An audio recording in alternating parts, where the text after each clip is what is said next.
much of an introduction. Savion Glover, the world-renowned tap dancer. We're going to find out a little bit about the man behind those tap shoes. So it seems like you were born with tap shoes. No tap shoes. You know, I didn't start tap dancing until I was about 7 years old. Oh. I was playing in a band called 3+, and I was the drummer in the band. And we were playing at a benefit at the Hines and Hatchett Dance School. And we were playing there with the band, and at intermission, you know, they announced that you can sign up for tap classes. You sign the kids up for tap classes, and my mother signed us up. At that same benefit, there were two tap dancers, Lon Chaney and Chuck Green.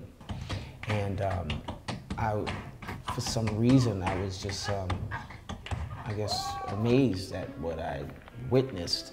And you know, I followed Lon Chaney into the dressing room, and he started to talk to me, you know, about what he had heard me do on the drums, and said that, you know, I should translate that to the feet, and it's all like this. But when I was doing Tap Dance Kid on Broadway, I went to Rome, Italy, to receive an award, something outstanding Tap Dance Kid or something like this. I don't even remember what the title of the award was, but at that particular performance, again, Lon Chaney was there, the Copacetics were there, Diane Walker was there. I had no idea who these people were, but immediately I took liking to them. Then several years later, I was asked to do a production called Black and Blue, and they were all, not all of the Copacetics, but a couple of the Copacetics. Buster Brown was in that production, Black and Blue. Lon Chaney, Chuck Green, amongst others. Jimmy Sly, Bunny Briggs, George Hillman. And that was just the beginning of my transformation from regular cat to tap dance lover and student, and so that was the beginning. And a bit of a prodigy, let's be honest. I mean, did you catch on really quickly? Did you know, like, did it click in your head that you were learning really fast and picking up things quickly? Or, I know Gregory Hines has called you the sponge because you just take to things really quickly. So I wondered if, as a child, did that happen in class? No, you know, I was like average. You know, I wasn't even a great tap dancer. I think it was just my interest. I was really interested in the dance and interested in these men and women and their contributions to the dance. My skill set was just like average. You know, I would do what the teacher suggested that we do. I didn't think that early on I was doing anything different than the kids in my class. I don't think it had anything to do with my skill set. Gregory was highly opinionated. So I've gotten several compliments from Gregory and from all of the men. But yeah, many of your teachers have speak extremely highly. I think it was like later on that the prodigy talk and all of this sponge stuff came into play. You've been taught by the greats. I mean, Jimmy Slide and Gregory Hines, Sammy Davis Jr. How did that come about? Did they seek you, or did you seek them, or just from that show? Yeah, well, like I said, after my involvement in Black and Blue, that began my relationship with them. All of my other appearances or performances have been by invitation only. I totally sucked at auditioning. I find that very hard to believe. Yeah, I would not take those things serious at all. You know, I'd be looking at all the other kids like, why do they have so many clothes? And, you know, they're running around to like 5 and 6 auditions a day. That just wasn't my style. I was ready to get back to Newark and play hide and go seek or freeze tag or basketball, back to the village, something with my buddies. I didn't take any of that stuff serious. But when it came to these men, that is what attracted me, the energy in their just being. You know, they were reminding me of my grandparents or my fathers or my uncles or my brothers. They were my teachers, my mentors, my educators. They gave me just a sense of everything, you know, that I needed. Not as a tap dancer, that was it was like more of a personal relationship that you had tap with them. dancing was like fifth-and-berry. Yeah. It wasn't even about tap dancing. They were more interested in me as a young man and grooming me to be a positive image or a force in this world. I didn't have a father. I grew up with just my mom and my 2 older brothers. Yeah, we had, my uncles were around, but my father was not around. So these men, I guess they saw what my mother had been doing in order to nourish and just embellish on my being. They just picked up and took me on. Are you thinking about them when you're on stage? Definitely. A lot of my solo work is improvisation. Really? Yeah. Or how Gregory would say, improvography.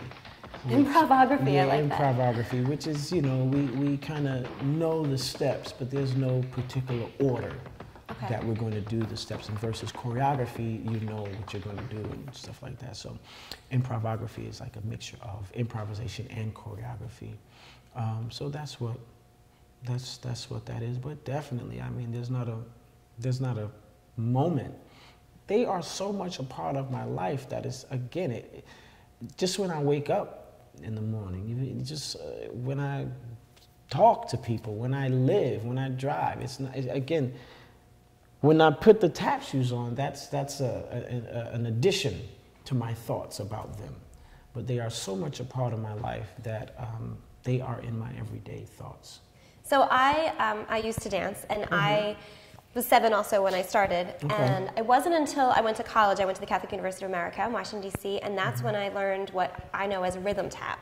So the way that your taps can make music, that musicality, do you foster that here? Do you have any show tap background? Is there anything, do you consider them 2 separate types of dance, or? Yeah, that's interesting. There have been so many categories and terminologies. I mean, rhythm tap, well, don't you have to have rhythm to tap anyway? One would think, yes. So it's just a way that people have tried to categorize it. But in all reality, it's just tap dancing. It's just tap dancing. It's all just tap dancing. So I have a question that may be impossible to answer. I don't know, just take a minute. If you could dance with anyone, past or present, who would that be and why? Either dance with them again or dance with them for the first time. Well, because I've danced with the greats of my art form, immediately I think of John Coltrane. If I can dance, he's not a dancer, but the music. Yeah, if I can dance with him playing, I would want to do that. But I am happy now just dancing to his music or dancing to men who have played with him. People like McCoy Tyner and Roy Haynes and Jack DeJohnette and all these great musicians that we are still fortunate enough to be able to access and share space with. They definitely fill the void. But to answer your question, it would be John Coltrane. Yeah, it's all music and conversation. If you don't, a wise woman of the dance always told me, if you ain't got nothing to say, sit down. What wise woman was that? Diane Walker. Okay. If you ain't got nothing to say, sit your tail down. So tap dancing is a communication. Again, depending on one's style and approach, it's your voice. It's how you communicate and how you express. All the other dancers that are in their shows, do they choreograph their own things and then you kind of shape it together? Well, their improvisation, they can do whatever they want to do. But the choreography, I have a particular vision in mind, and if they should choose to commit to that vision, then so be it. But even in the choreography, I want to be able to allow the dancer to be comfortable. If there's something I see that I may be able to express that he or she can't express, then I'll make an adjustment, because I say, okay, maybe that's not what they want to say. Or I may want them to say that, but how can I get them to express that another way? You know, and it's in the wait, let me get the right saying. There's a saying. It's not in the move, it's in the groove. It's not in the move, it's in the groove. Yeah. I like that. It's not in the move, it's in the groove. That's a Buster Brown. It's not in the move, it's in the groove. Saying, yeah. So you may need to adjust your groove. All right. Or adjust your move in order to get the right groove. Get the right groove. Yeah. All right. Well, it's not in the move, it's in the groove. So make sure you check out Savion Glover. Savion, what's the best way to come take our class? Or yeah, Savion Glover Productions or the Hoofers Club. Hoofers with a Z. Yeah, what is that? That's a little H-O-O-F-E-R-Z. Is that just Z for zing? Z is just for different. For different, okay. Z is just not those. Not those hoofers, it's different. It's different. Got it. The Z represents my particular mentors or whatever. So. Got it. All right. So make sure you check out Savion Glover's Productions. Thanks so much, Savion. Thank you, Amber. Thank you. All the best to you. It's not in the move. It's in the groove.